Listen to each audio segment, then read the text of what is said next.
Magandang gabi mga masters, bali ngayon po ay 4 na videos po ang ma-upload ko po sa aking YouTube channel. Tama nga mga masters, 4 na videos nga po. Yon, what's up mga masters? Nandito na naman tayo sa panibagong araw, panibagong kabanata na naman ang pagsasama-samahan natin ngayon guys.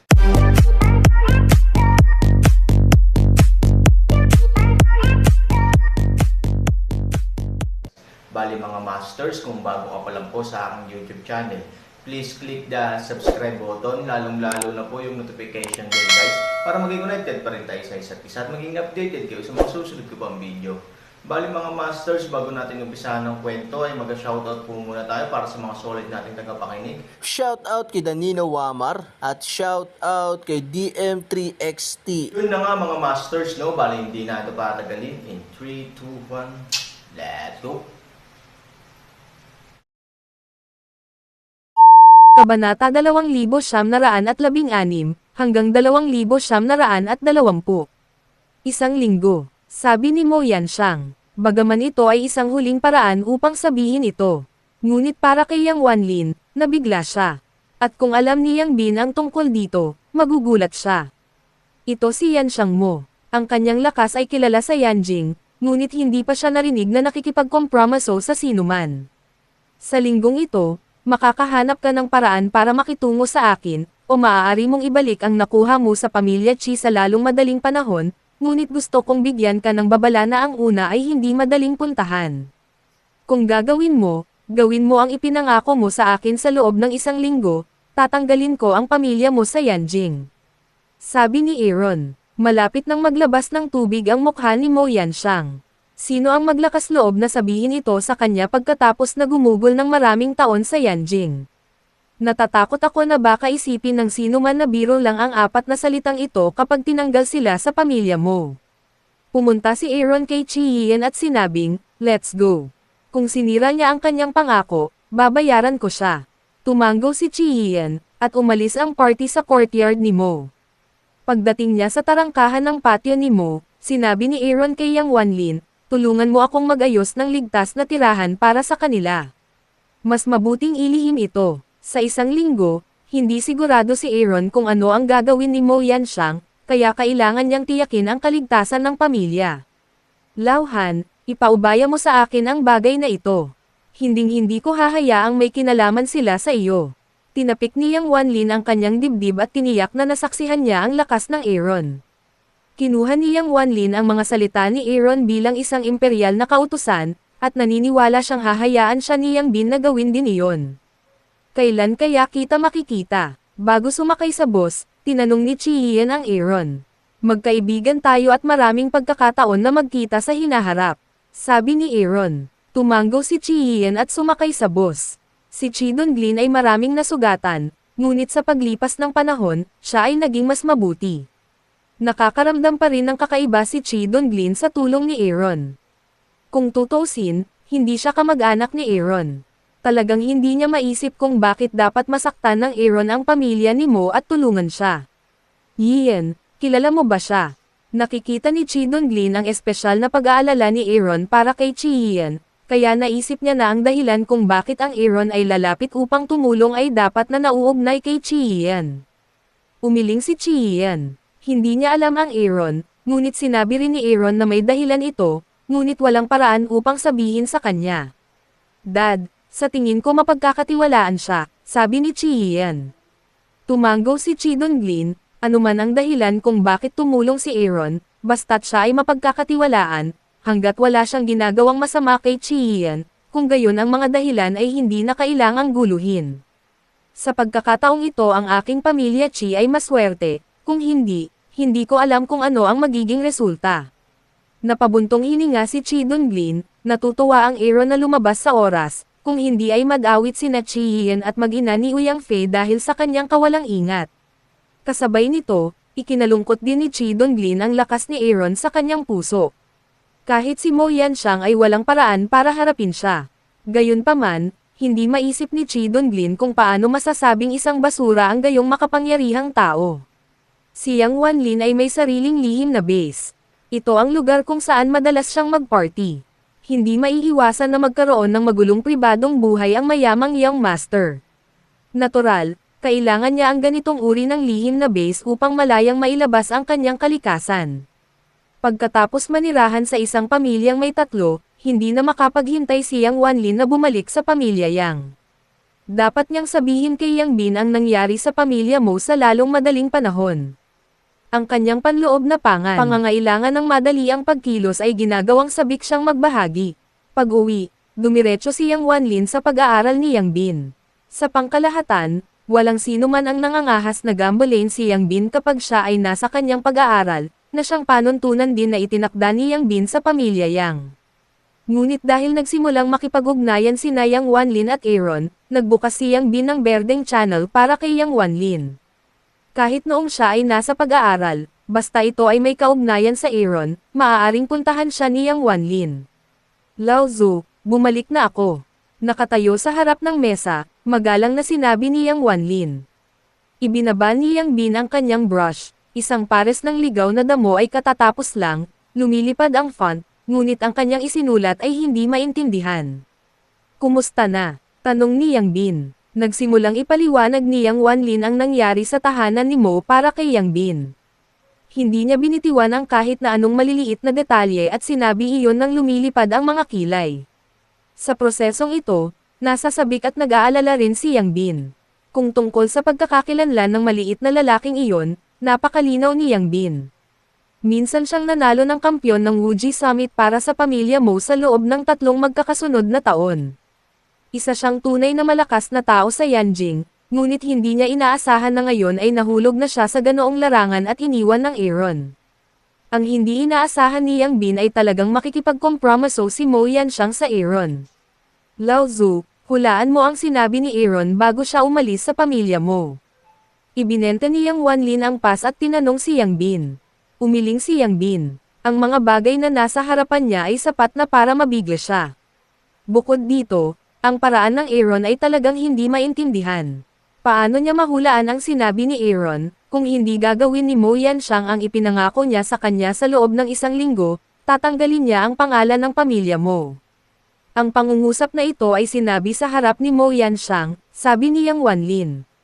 Kahit libu-libong layag na ang napagdaanan ni Yang Bin, matanda pa rin siya, ngunit nang marinig niya ang mga salitang ito, huminga pa rin siya ng malamig.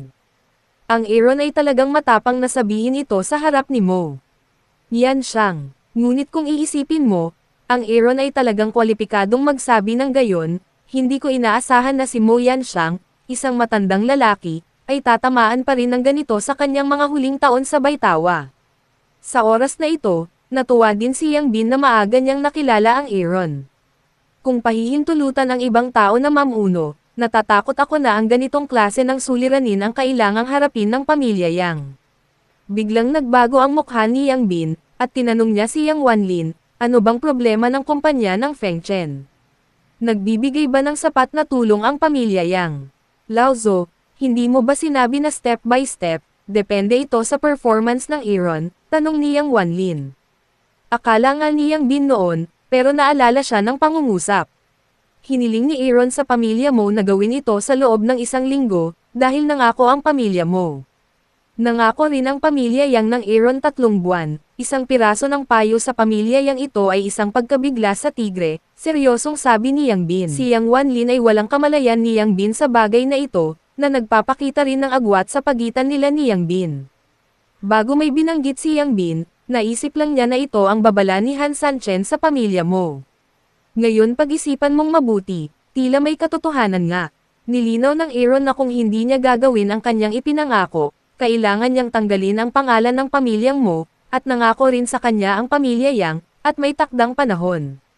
Lao Zu, naniniwala ka ba talaga na kaya niyang tanggalin ang pamilya Mo?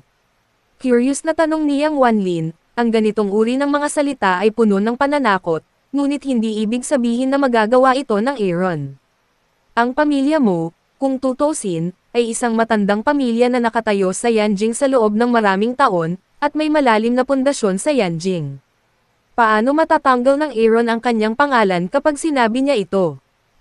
Napabuntong hininga ng husto si Yang Bin, kung ang ibang tao ay magsasabi ng ganitong uri ng mga salita, ito ay talagang hindi ka panipaniwala.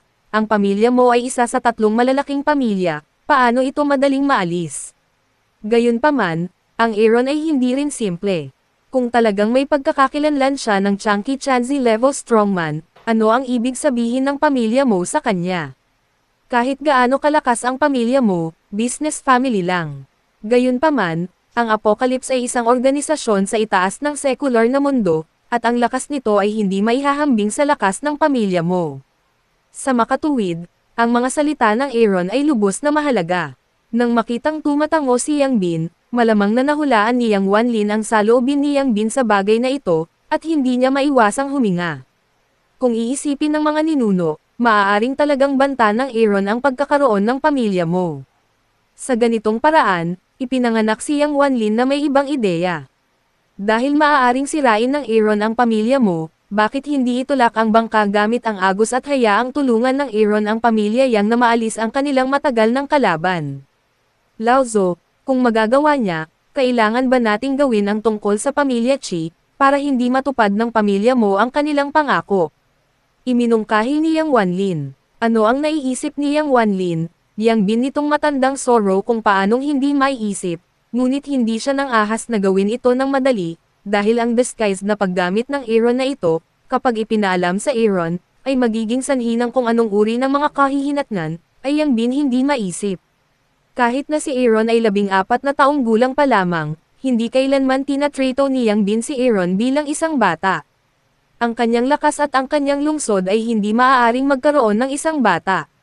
Kaya napakaingat ni Yang Bin kaya hindi siya nang ahas na maglaro ng anumang mga trick sa Aaron. Naisip mo na ba kung ano ang magiging pakiramdam ng ipaalam sa kanya na nakikialam tayo dito? Tanong ni Yang Bin. Si Yang Wanlin ang saksi ng pagsalakay ni Aaron sa pamilya mo. Kahit na hindi niya alam kung ano ang relasyon sa pagitan ng Aaron at ng pamilya Qi, mula sa kanyang saloobin sa bagay na ito, ang pamilya Qi ay dapat na napakahalaga sa kanya. Ibig sabihin, ang buong bagay ay may malaking timbang sa isip ni Aaron. Hiniling niya sa pamilya mo na ibalik ang lahat ng mga bagay na nakuha nila mula sa pamilya Qi. Kung ang pamilya Yang ay nasa likod ng kanilang likuran at alam niya ang tungkol dito, ito ay magiging mahirap. Lao Tzu, I see what you mean. It's my thoughtlessness. Sinabi ni Yang Wanlin na may kahihiyan na naisip niya na ang mga bagay ay masyadong simple at naisip na magagamit niya ang bagay na ito upang maalis ang pamilya mo. Ngunit ngayon tila ang ganitong uri ng pag-uugali ng paglalakad sa mahigpit na lubid ay ganap na hindi kailangan. Pagkatapos ng lahat, ang relasyon sa pagitan ng pamilya Yang at Aaron ay umuunlad na ngayon.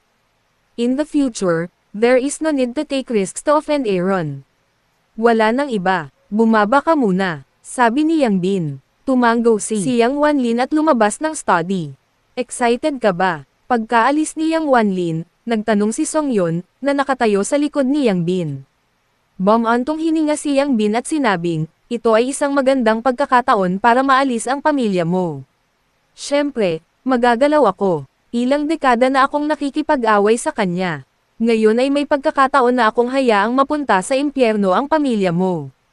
Gusto ko talagang subukan. Ngunit alam mo kung ano ang gusto ng Aaron kung ang pamilya Yang ay gumawa ng gulo sa bagay na ito, natatakot ako na hindi siya masiyahan.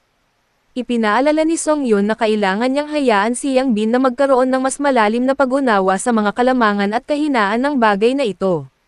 Hindi niya dapat sirain ang relasyon sa pagitan ng pamilya Yang at Aaron dahil sa kanyang kalituhan. Kung hindi, huli na para magsisi. Tumanggo si Yang Bin at sinabing, naiintindihan ko ito, kaya hindi ako nang ahas na kumilos ng madali. Pagkatapos mag-alinlangan ng ilang sandali, sinabi ni Yang Bin, may kompromiso ba na maaaring sirain ang pamilya mo at hindi masaktan ang Aaron? Hindi ito inisip ni Song Yun. Umiling siya at sinabing, napakasimple ng apela ni Aaron. Gusto niyang mabalik sa pamilya Qi ang lahat ng nakuha ng pamilya mo mula sa pamilya Qi. Napakahalaga ng salitang, pagbabalik. Hindi ito regalo, lalo na ang isang handout.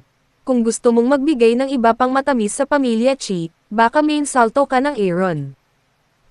Walang magawang bumantong hininga si Yang Bin at sinabing, pwede bang panoorin na lang natin ang pagkakataong ito na dumaan? Hindi ako papayag na. Basta ang pamilya Yang ay maaaring panatilihin ang relasyon sa Aaron at malampasan ang iba pang dalawang pamilya sa madaling panahon o huli, hindi ko kailangang mag-alala. Sabi ni Song Yun. Naunawaan ni Yang Bin ang katotohanan ito, ngunit pagkatapos ng ilang dekada ng pagsusumikap, paano siya magiging handa na sumuko?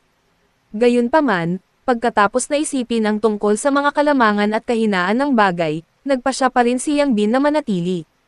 Kung tutuusin, alam na alam niya kung gaano kaseryoso ang mawalan ng kaibigan na tulad ni Aaron, at sa sandaling tumalikod siya laban sa Aaron, mas maraming matatalo ang pamilya Yang. Kasabay nito, ang Han family compound. Sa wakas ay tinanggap ni Nangang Chenkyo ang taong humingi ng tulong sa pamilya Nangang. Siyempre, hindi madaling lumitaw si Nangang Bolang. Ang mga taong pumupunta rito ay mga pinagkakatiwalaan ni Nangang Bolang, na maaaring ituring na nagbibigay ng mukha kay Nangang Chenkyo. Ano ang gusto mong gawin ko para sa iyo? Tanong ni Zong Changkyo. Para kay Nangang Chenkyo, ang pagpatay kay Aaron ang pinakakasyasya at kagalakan, ngunit hindi niya ito magagawa ngayon. Pagkatapos ng lahat, ang Aaron ay may tiyak na impluwensya sa matataas na uri ng Yanjing. Kailangan niyang gamitin ang Aaron's impluwensyang magdala ng mga benepisyo at katayuan sa pamilyang Han kaya ngayon ay hindi madaling mamatay ang Aaron. Gusto kong ibalik ang Aaron, sabi ni Nangang Chenkyo. Napasimangot si Zong Changkyo at sinabing, maliit lang na bagay ang nagtutulak sa akin na pumunta dito. Sa nakaraan, ito ay talagang isang maliit na bagay, ngunit ngayon, Nangang Chenkyo ay walang paraan upang harapin ang Aaron, at si Yanjun ay hindi niya kalaban, kaya Nangang Chenkyo ay lalapit kay Nangang Bolang para humingi ng tulong, siya ay napakahusay sa pakikipaglaban. Hindi ito kasing dali ng iniisip mo na ipinaalala sa akin ni Nangang Chenkyo. Hinamak ni Zong Changkyo na ngumiti. Bago siya dumating, alam na niya ang sitwasyon ng pamilya Han, at alam din niyang bata pa lang si Aaron. Dahil bata ka, paano ka lalaban? Yun na nga mga masters, no? Bali panibagong kabanata na naman yung natapos natin ngayong gabi. Muli, maraming salamat po talaga sa walang sawang suporta po sa aking YouTube channel na talagang inaabangan niyo po ang bawat upload ko po.